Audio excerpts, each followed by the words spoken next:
So, welcome back to the Lift Your Life podcast. I hope everyone is doing great. I've got something a little bit different on today's podcast. I've got one of my clients on the podcast. So, a couple of weeks ago, I had Karen on the podcast and we talked about her story. And we're going to be talking about Claire's story today, but we're actually going to be more specifically talking about where she's at now and what we're focusing on and raising some goddamn awareness for female health, female hormonal health by sharing Claire's journey, where she's at right now, what it is that we're doing, and what she's experienced and how this could potentially help so many of you out there. People who know me, who follow me on Instagram, who have been listening to the podcast will know that I myself am on my own hormone recovery journey at this moment in time. And we're kind of doing something similar with Claire. But Claire, for the listeners, just give a little bit of an introduction, who you are, what you do as a job, maybe a little fun fact about you, just so people can get a bit of an insight into your world of who you are. Right, so I'm Claire, I'm 37, nearly 38. I used fitness and exercise for postnatal depression when I was about 19, 20, which led me to seriously overtraining for many, many years because I didn't want to take tablets and I thought that the fitness would help me, but I was just chasing endorphins all the time and seriously overtrained. This was before I got a coach. My job, I then went and trained as a personal trainer. I then had a very serious accident about 2 years ago now and snapped my tendon, which stopped me from exercising completely, which was another mind, can I swear? Which was another mind fuck for me, for someone who's coped with physical activity as a coping mechanism was massively, massively hard. But I got through that. I then got a coach with Lucy because I know, like, the experience of recovering from this injury. I needed to work the posterior as well as the front of my body to balance it out and help my recovery the best I could. I'm rambling on like that. That's great. So I'm a personal trainer, and then after that, I went in to do sports remedial therapy because of how much I loved the recovery stage of my own journey. It was painful, but I loved it that much that I wanted to help other people within my business. And then that's led me to kind of where I am today, which is a totally different scenario. I came off the synthetic coil and ended up having a midlife crisis every couple of weeks for about a week, which has led to this podcast. So it has indeed, very much so. So let's go back a little bit, because you've basically given your full life story in about a minute there, which is pretty good, to be honest. Pretty easy. So when you started with myself, this wasn't about sort of health or hormones or anything at all. So for just people listening, what was it that actually made you reach out? What was the initial reason for you joining me? Sort of what were you thinking you were going to achieve? How long were you thinking you were going to stay for? That sort of thing. Well, I followed you. I've been following you for ages and ages, and I just liked everything that you posted. Actually connected with me because you're quite a spiritual person, and you practice a lot of like self-love, enlightenment, and things like that. And that is the main reason. It had nothing really to do with the training at first, but I wanted to. After I'd come out of my injury, I used to just hammer my body with hits, boot camps, boxing, things like that. And when I did my injury, I then started lifting weights because it was the only thing that I could do, drag myself around the floor. And I didn't want to take control of that. So I reached out to you to do me a structured plan. And here we are. Yeah. And I've been with you coming up a year. Is it coming up a year and a half now? Yeah. Oh my God. Yeah, it will be. Won't it? January will be a year and a half, won't it? Yeah. And then, like, I had a goal, which was my friend's wedding. I was a bridesmaid for my friend's wedding. I was getting married a month later, but I weren't even asked about that. I remember that conversation, like, oh, my friend's wedding, it was my wedding. It's like, oh, so we're going for your wedding. You're like, nah, go for my friend. I'm going for my friends. I'm not bothered about mine. I was like, oh, no. It's like two people at mine. Yeah. I do remember that made me laugh. But yes, we initially got together working. Just basically, you wanted to have that structure taken away from you. You wanted to get in shape for these events, and it kind of just went past there. We never really kind of stopped, did we? We went into the building phase. When was it that you came off the coil? Was that earlier this year? It was I think it was end of May, beginning of June. Cool. So sort of between July and April time was when we were basically just focusing on getting strong. We're helping Claire build up healthy habits, and it was all just pretty boring, really, wasn't it? It was just week in, week out, ticking boxes, but we did make some epic progress. Then earlier this year, you obviously had two big things happen, didn't you? You had coming off the coil, and then you also had surgery as well, didn't you? Which kind of set you back a little bit again, which was a massive anxiety for you. This isn't what the podcast is about, but I think it would be good to talk a little bit about that phase, because I've had clients who've had various different kinds of surgery or injuries. I've got a girl right now who's got a really persisting injury, and I know she's really struggling with it. And when you do have something which is going to put you out of training for a little bit, it can be a massive mental struggle. When it's like you, it's something that you're very passionate about and helps you with your mental health. So just give people a little bit of an insight as to what actually happened, how we dealt with that recovery, because you didn't lose your head. It was a challenge, but we got through it, didn't we? So just talk to me about what we did and how you managed to get through that little phase without having a mental breakdown. So I'll go into what actually happened. On my hen night, I popped a hernia out above an umbilical hernia from laughing because it was that wild. And I ended up having open surgery in the April. And because I've already obviously had surgery before and I lost my head but had it screwed back on again, I sort of knew that I would cope a little bit better. So I focused more on what I could do. I took obviously the rest that I needed, and I was told that if the pain was a 6 or above, back off. So I knew that. So I just walked and I focused more on my nutrition, because I knew that I couldn't control what I could lift, this, that and the other, but I could control what I put in my mouth. And my body probably looked the best after all my surgeries than it's ever looked, because I just tuned right into my nutrition, which is another thing, isn't it? And then when I got the green light, me and you did a structured plan of time under tension.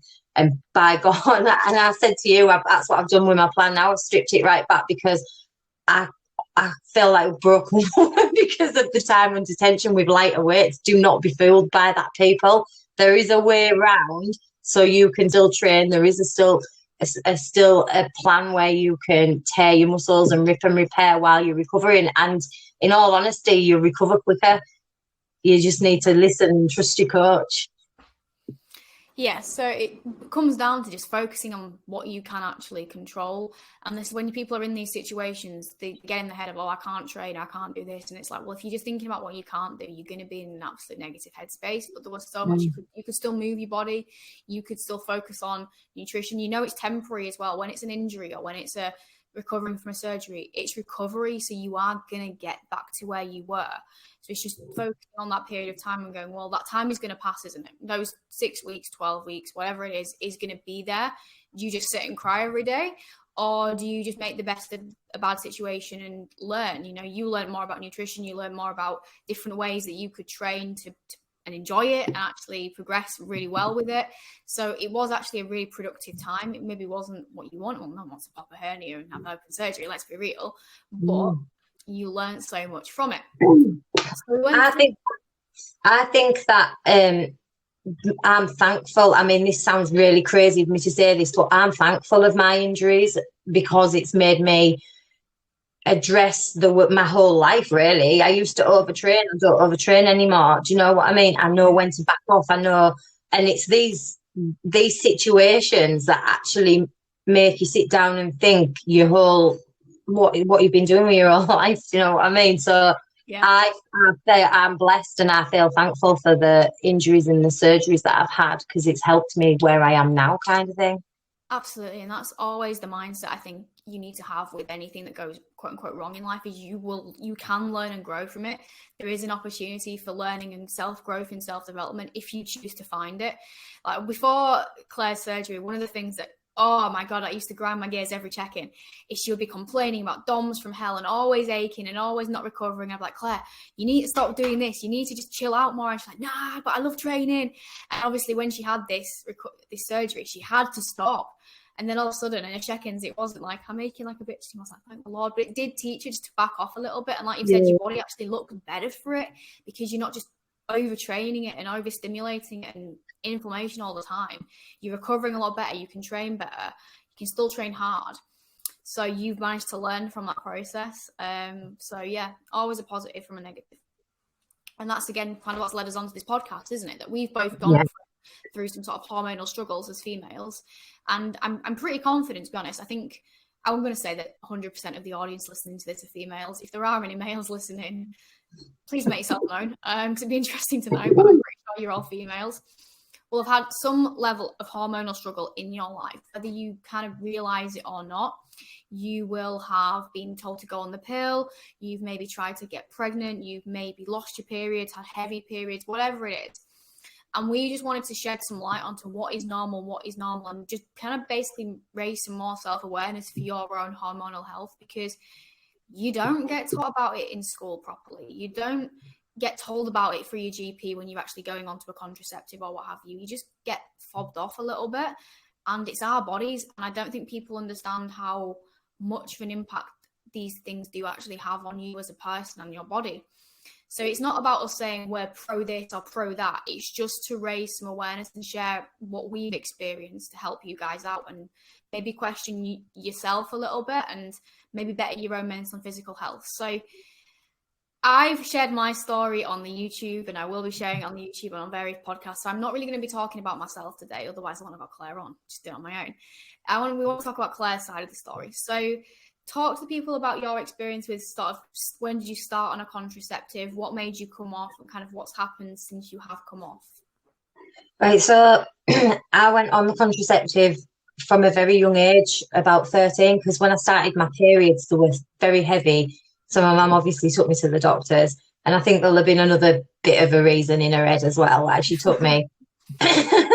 But yeah, so I've been on a contraceptive for about 27 years in total, and in between that I've had 3 kids. For some reason, 6 months ago, I decided that I didn't want anything synthetic inside my body, so I decided to get it taken out. And honestly, it messed with my mental health, which I knew it wasn't my mental health because I've never had this before, and the only link between the way I was feeling was having that coil removed. So if I'd have gone to the doctors, like I said this to Lucy, I would have been given antidepressants because I was showing signs of depression. But it actually, I know full well it was my hormones, and I just needed to try and find a way to try and balance it out naturally without going for a pill or to be told I needed to go back on this or that, because each thing that you take, I know, has a knock-on effect on something else, a symptom for something else. And that was defeating the object of why I came off it in the first place. I didn't want to replace it or block it. I wanted it to go back to natural cycling. Yeah. So Lucy, my personality changed, didn't it, so much in those 4 months? Oh my God, it was crazy watching it. Like, when Claire first signed up with me, she started, as a lot of my clients do, tag me in the stories when they're doing, usually they just send me a screenshot of the workouts. What I used to freaking love about Claire was she wouldn't just send me a screenshot of a workout. She'd be there dancing, and, you know, she always had such bubbly up beats about her in her check-ins. Like, there'd always be loads of sarcastic humour. I love reading your check-ins because there's usually some bit of sarcastic humour or something really blunt in there. It just makes me laugh. And I just wasn't seeing that anymore. She wasn't dancing on her stories or even talking or even showing up on social media. Check-ins were very blunt, very, not in the funny blunt way, but just to the point. There was just no character in what she was saying. She was very, very negative and pessimistic, and she'd never been negative or pessimistic. She'd had the odd head wobble about body image, which we all do with female, but it was always just loving life, loving training. And at one point even getting like meh about training and just feeling really flat. And it was really hard to watch. And it was like, well, what's going on here? Because you've not had like nothing had really changed in your life, had it? Like there'd been no like catalyst. Nothing. What's going on? So we obviously unpicked it, didn't we? And we're like, this has got to be coming down to the hormones. This is the only thing realistically that's changed in your life over the last few months that correlates with how you're feeling. But other than talk about the thoughts and feelings. Talk about how much you changed, because I think a lot of people think they're crazy, don't they, when they come on pills or off pills and their moods and emotions change, and they're like, I feel like this, and I just don't understand why. People think they're crazy. People think, again, they'll get labeled with things like anxiety, depression, this, that, and the other. And again, when you get given that label, whether there is no stigma, I am so open about mental health, but when you get labeled as depressed or anxious, it does come with like a level of stigma, and like you internalize that as a person. You create that label about yourself when sometimes it's not even needed. So talk to people about how you actually felt, what emotions you were going through, how much you changed as a person within that sort of short time frame. All the things that you said then, I felt, was it depression? But I knew it wasn't. I felt anxiety. I dreaded getting on the scales. I hated looking at myself because I knew I was watery. But I'd send pictures to you and you'd be like, you don't look as bad as what you're saying. But like what I was seeing was a completely different thing. What I was feeling was completely different, where I get out of bed and I'm like, yes, I'm going to go walk the dog. I'm going to do this. I'm going to do this. I'm going to train. I'm going to, it was hard. I was like having to force myself to train when training's the easiest thing for me. It comes naturally. I just generally get out of bed and I just love the thought that I'm going to train. I'm going to do this. I'm going to do that. I found things my mood was very flat. I was upset all the time. That is not me as a person. And I know full well I'd maybe have 3 to 5 days where I'd feel level, and I think, yeah, things are leveling out now. I feel all right. I feel okay. And then boom, back down again. It was the only thing I can say. I felt like I was having a midlife crisis. I mean, can you remember one of the check-ins? I was like, yep, I've fucked this job off, fucked that job off. Anything that felt wrong or just didn't feel like I wanted, I was just like, right, gone, you're gone, you're gone, you're gone, you're gone. That's been a good thing now, but I would never have even done that. I would have always have put my other boss first or that person first, and all of a sudden I had this think, right, I need to do this to sort my head out. So I went on a tangent doing all these like crazy, what people would say was crazy, but do you know what I mean? And I know full well that that was definitely my hormones. Which led us to having we had a Zoom call over it, didn't we? We did. To come up with a plan to try and level it out. And I do feel like I've come out the other side now. And it's been about 6 weeks, so I do know I haven't had that up, down, anxious body image. I'm actually loving training again. We got a new plan put together. And yeah, I'm back to feeling like I did before I had it out, and I know that's down to what we're doing now, which is going to lead on to us talking about what we're doing now. But for anyone out there that is wanting to go natural cycling, we are told that being on a pill or whatever is actually helping us when it's not. It's just blocking something that's natural. You're only actually fertile, from the research that I've done, for 6 days of the month. So why are we taking things for a full month? And you're not having a period. It's a fake period. You know what I mean? And like you said, detaching. You're told that if you're on a synthetic pill, we talked about this, and a week before you might get these signals of whatever symptoms. They're not real. This is to do with that pill, and it's to do with what you see on social media, and that when you do natural cycling yourself, these feelings are real, and it's finding something that works for you to help you cope with the fluctuations of your estrogen and your progesterone. Yeah. Which we have found. We have indeed. The thing is, I don't want anyone to listen to this and think that we're completely like saying you should not be on the pill, because I think it should be your choice. I think everyone is entitled to their own decision of what they do with their bodies, 100%. But I think what is missing is the education around it. And I think if people had better education, they will be able to make much better informed decisions about what they want to do for their body. Because what people don't understand is the impact of hormones. People think hormones, it's like mood fluctuations, but hormones are linked to so many different parts of our body and our brains and our minds and our behaviors that you don't necessarily realize. So there's links to digestive health, there's links to obviously mental health. So hormones are linked to neurochemical production, serotonin, things like that. So if your hormones are down, serotonin's low, your happy chemical is low, and linked to sex drive, it's linked to mood and motivation, it's linked to energy. There's honestly, the link, it's crazy. There's a book which I read recently. I'll see if I can find it on my bookshelf, because it's just there. Well, I'd read that Period Power, hadn't I? And that was like by Maisie Hill. Maisie Hill, I think. It's unbelievably good. That helped me so much. But talking on the sex drive thing, my poor husband, been with him nearly 11 years, and I've deprived him because I just had no sex drive at all. I could have quite easily never have done it ever. And then now I'm like a porn star. Get off synthetic porn.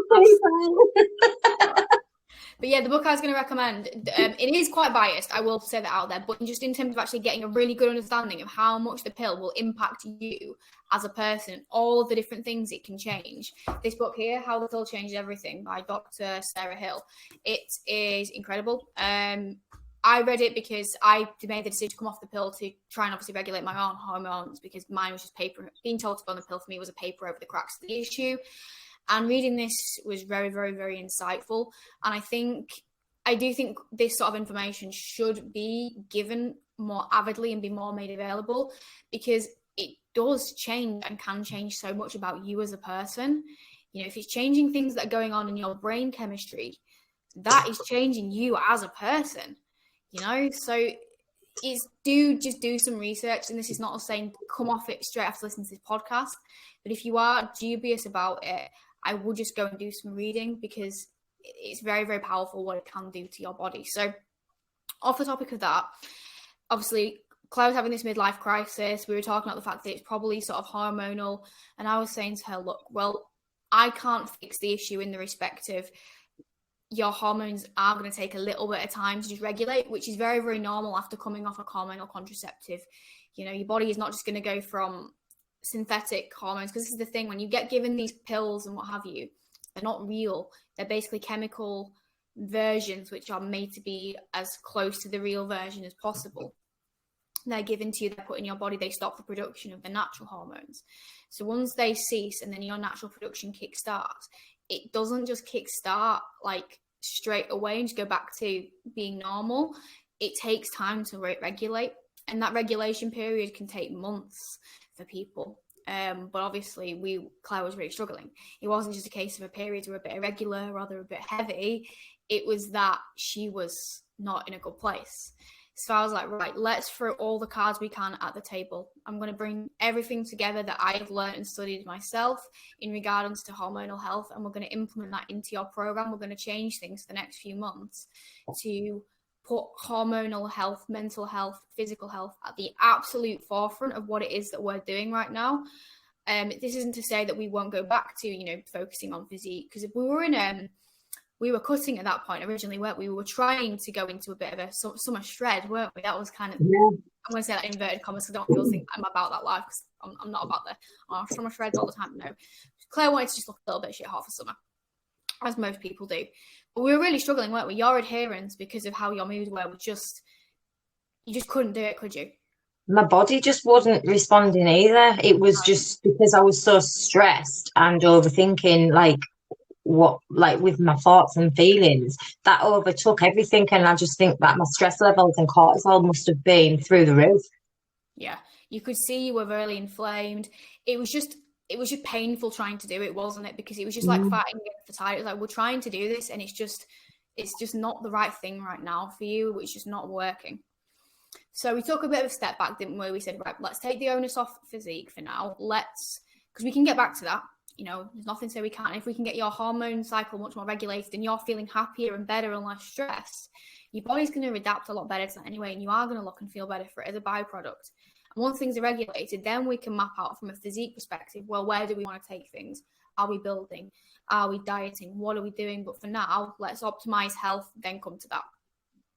So you can tell them, what is it that we have been doing then over these last sort of 6 to 8 weeks? What is it that we've changed? What is it that we are focusing on that has been in the aim of just putting your health and hormones and mental well-being at the forefront of everything else? Nutrition. Nutrition. Hitting the proteins and the healthy fats. Healthy fats, like not meaning going out and buying a chocolate bar. that is not healthy fats. Like your dark chocolate, your peanut butter, your things like your saturated fats in small dose. People demonize fats, and fats are the building blocks of lots of things, including your hormones, aren't they? So on the last check-in, or the last few check-ins, we put in to tick off 2 healthy fats and make sure you're getting them in. So before we did a structured meal plan, and I really enjoyed that, but because my head weren't in the right place, I couldn't get my head around it, could I? It just wasn't. No, you couldn't. Cravings and stuff were taking over and stuff. Anyway, I reverted back to that plan, but not like eating everything on there set in stone. So the measurements and stuff and the fat choices and that, I followed all of them, and I started taking some natural supplements, which I feel have been an absolute game changer, because Lucy, I don't know whether you all know it or not, worked in Holland and Barrett. I don't anymore, but I did for a good 2 years, 1.5, 2 years of my life. I did. So I'm a bit of a supplement nerd, and I am passionate about them as well. So yeah. I started taking hormone balance from my protein. I mean, I've looked at the reviews on there first of other people that were going through something similar, and then I got Lucy to check the ingredients to make sure, because I wasn't just going to buy something, I wanted you to look over it first. So yeah, on the night time I take a digestive, evening primrose oil, magnesium and zinc, and that's it. And then through the day I have obviously my vitamin C, I'm trying to think, omega-3 and the hormone balance. And it's been a massive game changer, along with the nutrition for me. I feel back to my old self. I mean, as you'll all see when I'm raving. Yeah. I definitely do feel. Yeah, I definitely do feel there is no other thing that I have done within like my sessions or anything like that. I've done nothing different other than them supplements and incorporating the right amount of fats and proteins, and it has been a game changer. So there is hope out there. Don't come off something and think, shit, I'm having these symptoms, I need to go to the doctors and take this and this. Try these natural things first, and then if it's no better, then go back, because it is so easy. I mean, I did have feelings where I thought, oh my God, I'm fucking can't cope. I'm going to go back and get it in, because I just couldn't mentally cope with how I was feeling, how I was looking. And I'm glad that I didn't. I'm glad I wrote it out. So if this can help you get back to normal 2 months prior to how long it took me, then I've helped somebody, haven't I? You have indeed. So it took me 5 months nearly 6 months maybe to get to where I am now. But if you go the first month and you're feeling the way I've felt, try incorporating these things and then go from there. That's all I can suggest. Absolutely. And this was the thing, wasn't it? We were basically, when we first had that initial call, it was like, right, we just need to change a few things. We need to take the focus away from physique. We need to put the focus on fueling your body, so ensuring that we're coming out of this deficit and that we're eating enough on a day-to-day basis. Because this is another thing as well, when it comes to hormones, not eating enough is something that can massively disrupt them. So it's like, well, we need to make sure we're eating at least maintenance, protein for recovery from training. And just because as well, you do want to still look good, so we want to ensure that you are eating enough protein, and proteins are the building blocks of absolutely everything in your body. Hormones, dietary fat, that is probably one of the biggest things that you can ensure that you are eating if you are wanting to recover your hormones. But again, just making sure you are eating enough. That's what we did, wasn't it? We also took a more relaxed approach for a good part of time, because it's like, look, the stress of dieting right now is too much mentally. Anything that is a stressor is going to be making things worse. So we need to try and bring down your stress as much as we can. So we can do that through just you being a little bit more relaxed about nutrition, which you are, aren't you? So we are including untracked elements. You are having some things untracked. You are just having maybe leaving a couple 100 calories and then just having something. And you are being a bit more flexible about things. We brought down the stressor of training. So we've not done ridiculously hardcore HIIT every single day. We're moving your body every single day, but like I said, you focusing more on tempo, time under tension, not doing 1 rep maxes, which is just going to elevate your stress level response ridiculously. And as well, I'm just making sure you're de-stressing within our communication. So I mean, you do a lot of like really cool, like chill out stuff, but we're making sure that you are actually taking the time to do that, because you are such a go, go, go human. You sometimes do forget to do that. And it's like, we can't forget to do that. You need to be chilling out, relaxing, bringing stress down as much as we can. All of those things coupled with supplements, which supplements are not miracle workers, I won't say that, but they do help. So I gave her a full list of all the things that I thought were potentially going to be helpful in this instance. She went and implemented them.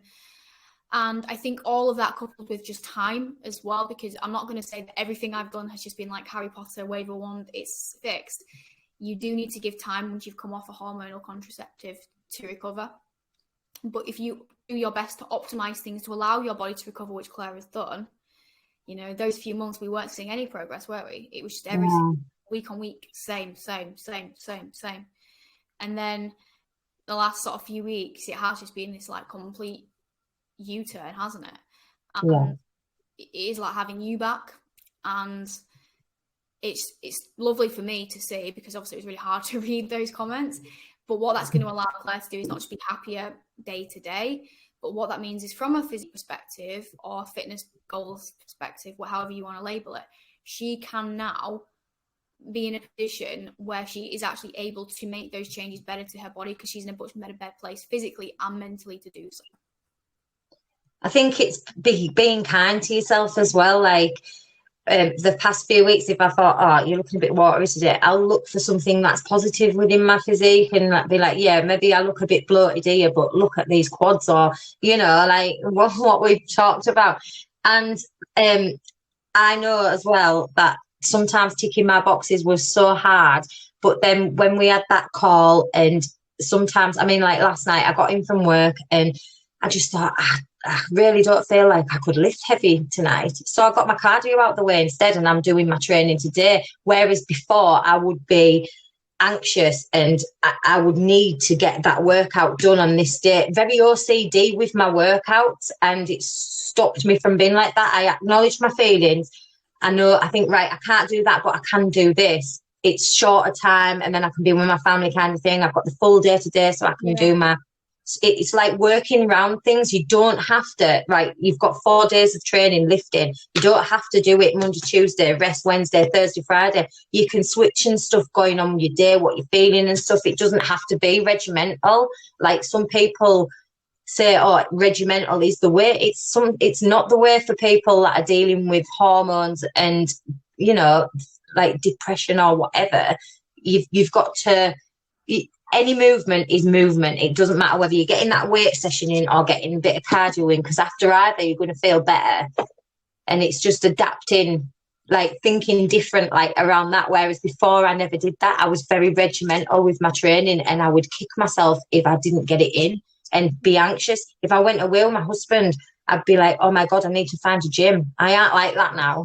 And you'd be enjoying your training more as a byproduct, because it's I'm doing this for me because I enjoy it, rather than I need to tick this box, I need to do that. And like I say to clients a lot, unless you are a competitive athlete where you need to do your sessions as an absolute non-negotiable, because that's what you're freaking doing, which none of you are. You miss a session, you move a session.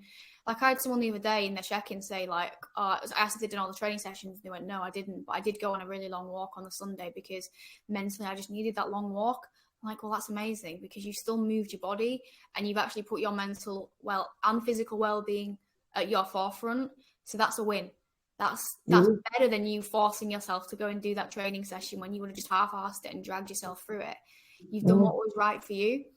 And I think that's massively overlooked, isn't it? It's because everyone sees, I think because this bodybuilding thing has become so popular on social media. Everyone's like, tick my boxes daily, do this, do that, no days off, can't miss a session.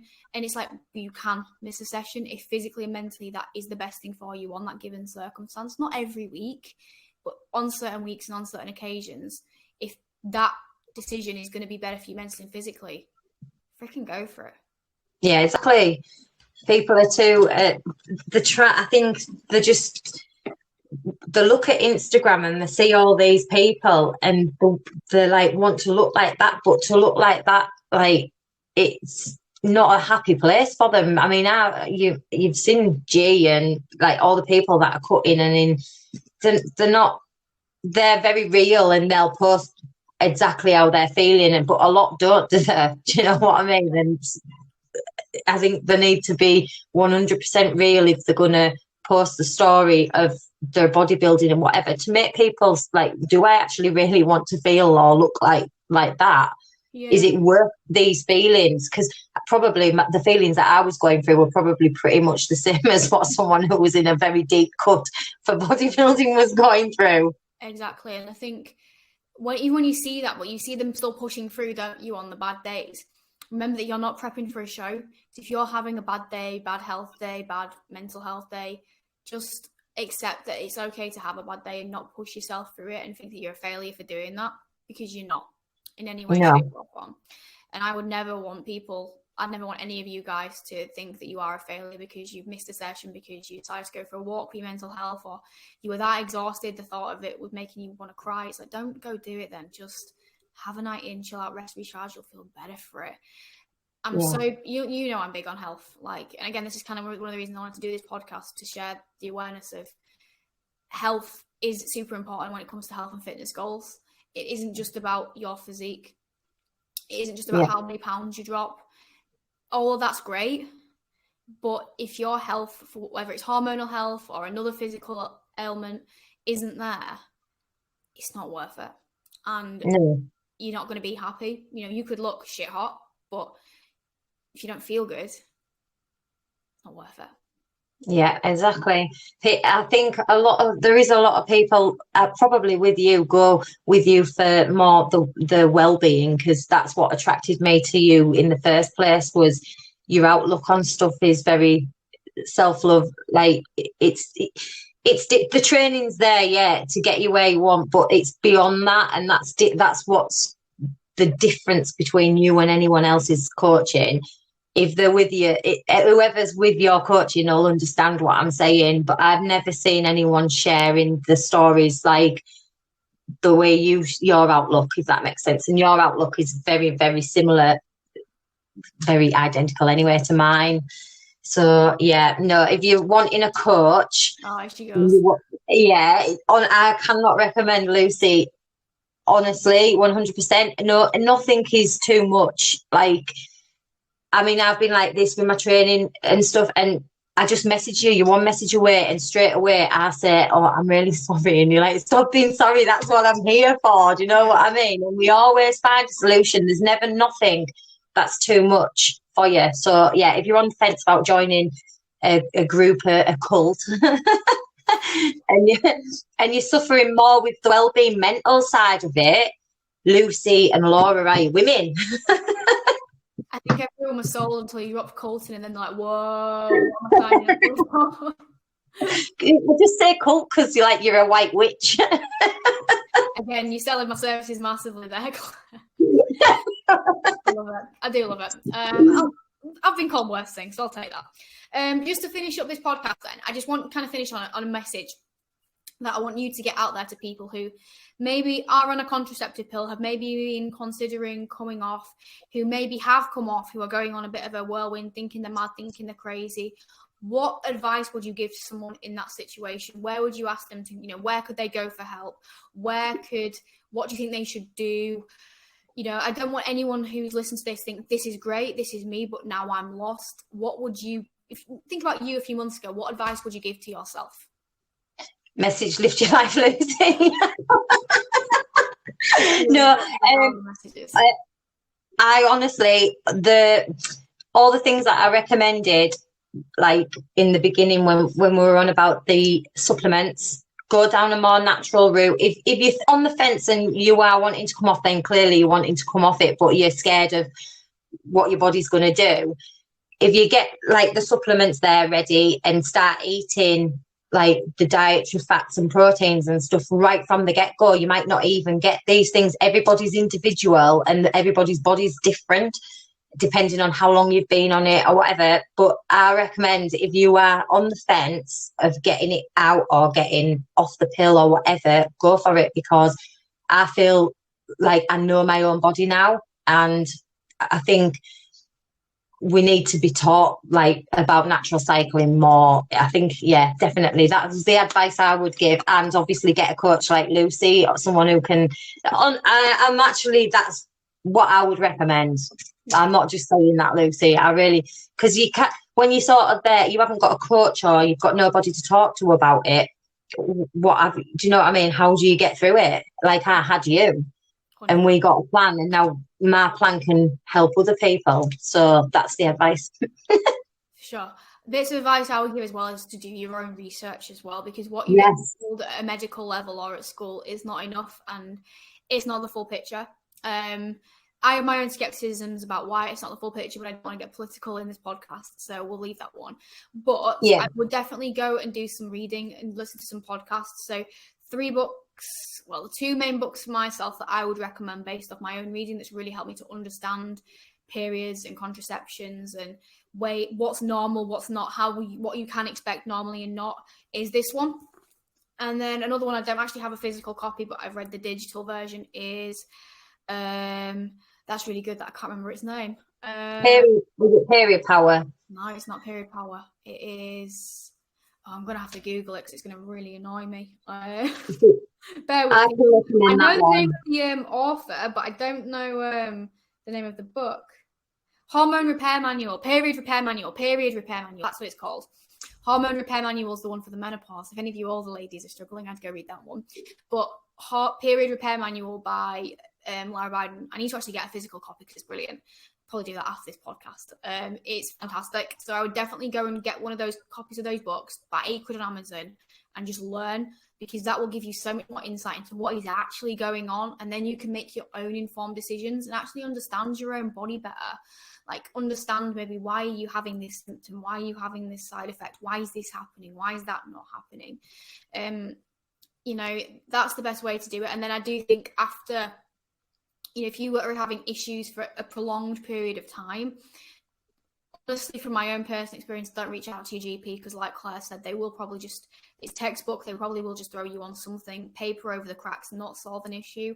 Reach out to a professional, whether it's a professional in the fitness industry, in the hormones. There's loads of hormone specialists. If you just search Instagram, search Google, do some research. Yes, you might have to pay, but you'll be glad you did it, because it's worth every penny to get your health back. I think as well, what people don't realise is when they go to a GP, they are a general practicer. So they tell you what they think is the matter, and they give you a tablet. So for me, if I'd have gone there, they would have definitely said, you need antidepressants, you're depressed, but I knew I wasn't. So that's why I went and did my research. A GP will forward you on to other places, but like somebody like Lucy or myself, who's trained in nutrition, trained in like anatomy of the body and stuff, they will probably know more or have studied more than that GP. Like I say, I'm not saying that there's anything wrong with doctors, but doctors are there just to diagnose or think of what's wrong with you and find you a solution that way. Whereas somebody who's trained in the profession, like who studied anatomy to a deep level, and and nutrition as well, who can help you nutritionally, that I would go down that route first. Yeah. It's like when you get diagnosed, when you go to a doctor and they tell you that you're diabetic, they will forward you on to a dietitian. They won't give you a diet plan, they will forward you on. And it's the same thing with your hormones and that as well. Absolutely, 100%. So to finish the podcast then, signature question. You should know what the signature question is, because you've listened to my podcasts. Every guest gets asked it, and you are a guest. Claire, what is your favourite cereal? My favourite cereal? Yes. Oh, God. I think Honey Nut Cornflakes. That'll do. Yeah, but I like it mixed with Perform, Whey and Greek yogurt. Okay. Does that make it any better? And blueberries. What Perform Whey flavour, though? That's the question. What whey flavour? Either carrot cake or lemon. Interesting. Not many people have the lemon one, but it's very good in yogurt. Oh, it's gorgeous. It tastes like lemon cheesecake mixed with Greek yogurt. So you can actually make your own healthy protein cheesecake out of it. It's so nice. It is good.